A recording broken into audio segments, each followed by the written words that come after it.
Because once we have our leave it, and this is where dogs who are more interested in the environments out in the real world, this marker is going to help you a lot. Okay, so it's called the indirect reward marker, and I will send you the document. Okay. Okay. I remember you talking something about it last week. Yeah. Correct. Yeah, because remember we've got the direct reward marker, which comes from you. So that is the reward comes from you. Yep. Okay. We have our leave it marker, which means you're not getting it. There's no interaction. So the next one is your indirect. So the indirect means this, okay? Indirect we use for temptations. Meaning these are the things where you're looking at your dog and going, when I'm asking them to sit, they would rather. So they would rather play, they would rather chase a bird, they would rather eat the block, whatever it is. Okay. So you need to look at temptations.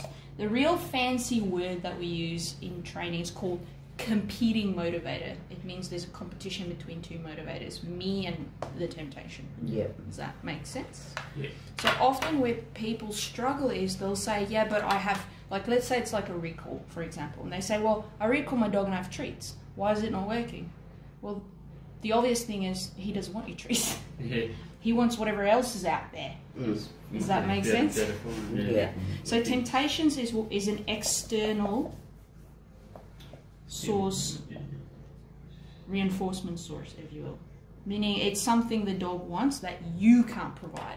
Yeah. It's just there, like a bird. Like it's not like you go and then a bird comes and like sits when we there. went to Bowl Park last night, first thing he saw out of the car was the pick of grey galah Oh, I got a few on the photos. side of the bush. That that was my and the cocky had seen it, and it would just like spread its wings and go. Yep.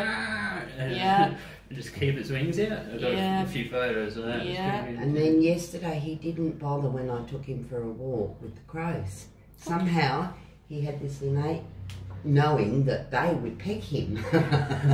Yeah, some dogs have that. They're like, I'm not doing that. Yeah, No. That's scary. I remember I told you, there were 4 or 5 of them on the verge.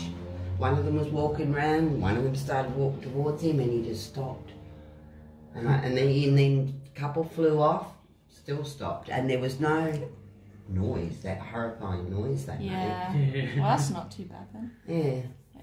Okay, so the way you're going to teach this, right, where we teach the indirect reward marker, is you set it up exactly the same as you leave it. Okay, so you have something out, except this case for yourself, this isn't bait anymore. This is now something he could possibly have. There's a possibility. All right. Okay, so if you have a dog that's allergic to something, don't put that out. No. Because that'll be a pure leave it, because you can't have it. So leave it is for anything unsafe. Yeah, poison, Matt. You got And it right. that's it. Pretend it's poison and inappropriate.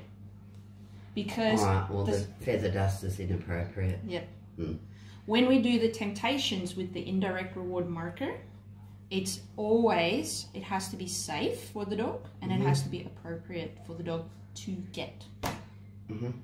This is the criteria whether you decide, can my dog have that temptation or not. So for example, I'm happy for my dog to get the ball. I'm not happy for my dog to get the ball when it's across a very busy road. Okay, that's not safe. Yeah. So the way you do it is you're going to do exactly the same as the leave it. The only different thing now is when you're walking, so you're going to have that there, except it's going to be something that you can have. So if your dog's not allergic to cheese, use cheese. If it's a piece of bacon, use bacon. If it's a toy, use a toy. It doesn't matter. So you repeat, leave it. So here you're going to start using that command. As we're walking, use it out in the open, But remember, a leave it is you still need to be able to block. Okay, so you still need to be able to block for him from getting. Here's the thing, what I like doing. If the dog automatically shows interest and then looks at you for guidance, like can I have it or not, you have 2 options to reward a dog with. You can go, oh look, you didn't pick up the piece of KFC that was there. Yep, which means rewards for me because I don't want you to have the piece of KFC because I don't know what's in it. Or it could be like, wow, look at that, he really likes to sniff that particular tree, but he actually looked at me, can I go? And it's like, yeah, you can go have a sniff. So that's an indirect reward. So now you're going to start to have options. Okay, This is where we create a bit of impulse control, where the dog starts to go, I have a temptation, or I really want to do something, but let me pause and check in. It doesn't always happen. Yeah, Okay. yeah. So the way I teach this is very simple. I will do that, right? So you can take him for a walk, you can set some things up along the way, it doesn't matter, right? And then you're walking, you see, oh, he's showing interest, you say, leave it. If he takes a while, like, you know, he keeps trying to get at it, and then he stops, that's a yep. That's a reward from me. So when he walks, but he struggles, he's like, oh, I'm not sure. And he looks at you, that's a yep from you, because, nope, you didn't leave it. Yeah. Okay. However, if you walk and you go, leave it, and he does, get it, if it's safe and appropriate. Yeah. So what happens here is you're going to create a dog that becomes a gambler in the right I way. remember you saying that last week. Yeah. Because he's going to go, well, maybe I'll get it, or maybe not. What he's going to learn, though, is when I comply, I always win. Yeah, yeah. To a degree. Yeah. Because sometimes he gets it. Sometimes he can go and say hello. Sometimes he can chase a bird. Sometimes he can whatever. I don't know. As long as you remember if it's safe and appropriate. That's how I use distractions to help you. Because if you, for example, you get to the point where you're out in the real world with an assistance dog, right? And he gets his jacket on, that's going to be an automatic, implied, leave it. And we'll teach him that. And he'll go, oh, no worries, because when I have this uniform on, I'm not engaging with the real world. I'm focusing on that. Yeah. When that comes off, he's got options, right? Yeah. But maybe you still say you can't have that because it's rat poison for all you know. Yeah. And he'll go, oh, no worries, Dad. But the rest of the time, he's like, there's a shell. And you go, yeah, you want to go sniff it? Go on. And he's like, oh, wow. Does that make sense? Yeah. So now you're starting to get, because you get to know your dog and you're starting to understand what they like.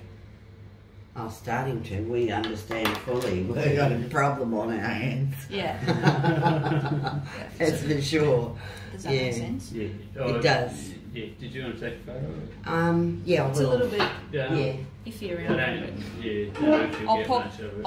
I'll pop this video today, should be today, on the document. So when I send it to you this afternoon, you'll have this video of me explaining this. Okay. So it's fine for your mum to take a photo, but I'll give you that video as